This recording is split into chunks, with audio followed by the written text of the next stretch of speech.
হরে কৃষ্ণ বন্ধুরা, আজ মানসী ব্লগ চ্যানেলে আপনাদেরকে দেখাবো আমি বিশ্ব সচেতনতা দিবস কিভাবে পালন করা হচ্ছে। দুখানা স্কুল মিলে আমাদের গ্রামে মিছিল পরিদর্শনে বেরিয়েছে, প্রাইমারি এবং হাই স্কুল। দেখুন আপনারা, তারা একসঙ্গে গ্রামে গ্রামে পরিদর্শনে তারা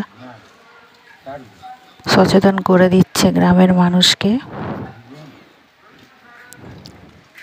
কিভাবে মিছিল হচ্ছে তারই ভিডিওটা আপনাদের কাছে শেয়ার করলাম। ভালো লেগে থাকলে please like, comment, share, subscribe করে জানিও।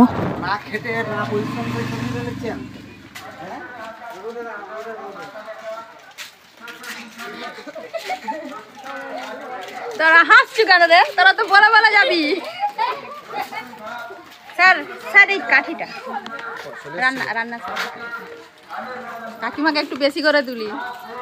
মুখ লুকাচ্ছ কেন তুমি?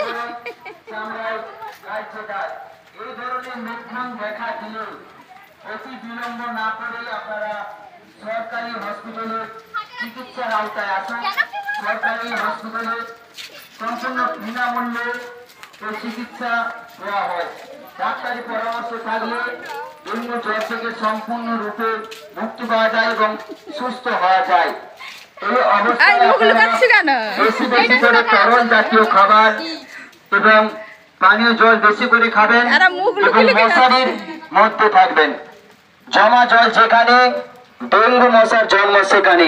সপ্তাহে একদিন দেখে নিন 10 দিন। সপ্তাহে একদিন দেখে নিন 10 দিন। মাঠে ঘাটে পায়খানা মৃত্যুর পরোয়ানা। মাঠে ঘাটে পায়খানা মৃত্যুর পরোয়ানা। আপনারা আপনাদের শৌচালয় ব্যবহার করুন। মাঠে ঘাটে পায়খানা মৃত্যুর পরোয়ানা। আমরা প্রত্যেকেই মাত্রাতিরিক্তভাবে প্লাস্টিক ব্যবহার করছি। বাজার, দোকান, হাট সমস্ত প্লাস্টিক ব্যবহার করছি এবং এই প্লাস্টিক আমরা যত্রতত্র ফেলে দিচ্ছি, যাতে পরিবেশ তার ভারসাম্য হারিয়ে ফেলছে। পরিবেশ দূষিত হচ্ছে প্লাস্টিক।